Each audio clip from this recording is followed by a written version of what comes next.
Ethiopia is not only one of the oldest continuously inhabited nations, is also the only African country never colonized. Its people trace their lineage back to Ham, one of Noah's sons, a connection embraced even by ancient Israelite traditions. Ethiopia possesses some of the oldest Bible scrolls known to man, scrolls that predate even the celebrated King James Version. While the King James Bible includes 66 books, the Ethiopian Bible traditionally comprises anywhere from 81 to 88 books, featuring texts and traditions not found in other Christian canons. Christianity in Ethiopia did not arrive through European missionaries. Instead, it has roots that reach back to the 4th century when the Kingdom of Aksum embraced the faith as its state religion. The Ethiopian Orthodox Church, known locally as Tiha, is among the oldest organized Christian bodies in the world. Its sacred texts include not only the Old and New Testaments, but also a wealth of additional writings such as the Book of Enoch, Jubilees, and others. To understand why the Ethiopian Bible was sidelined by European tradition, we must step back in time.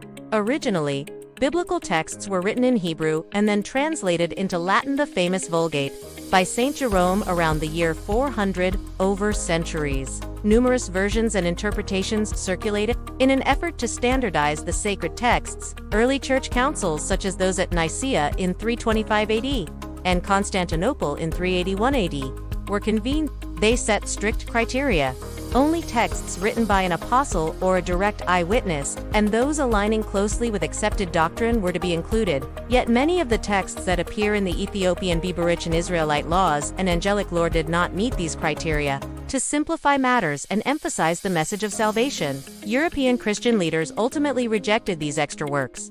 The Ethiopian Bible exists in two forms. The broader canon contains up to 81 books, including works like Enoch and Jubilees, while the narrower canon, standardized by Emperor Haile Selassie, includes 72 books. This divergence is not merely academic, it reflects a deep cultural and historical difference. While the European churches trimmed the Bible to focus on the narrative of salvation, Ethiopian Christianity preserved a more complex tapestry of its ancient faith. Several factors contributed to the marginalization of the Ethiopian Bible. First, its language is accessible only to those trained in ancient Ethiopian scholarship, limiting its reach beyond the region. Second, the extra texts, often labeled as pseudepigrapha, or falsely attributed writings, were rejected by European church authorities who sought to distance themselves from what they perceived as overly Israelite customs. Finally, during the colonial era, European powers, especially during Italy's invasion of Ethiopia, saw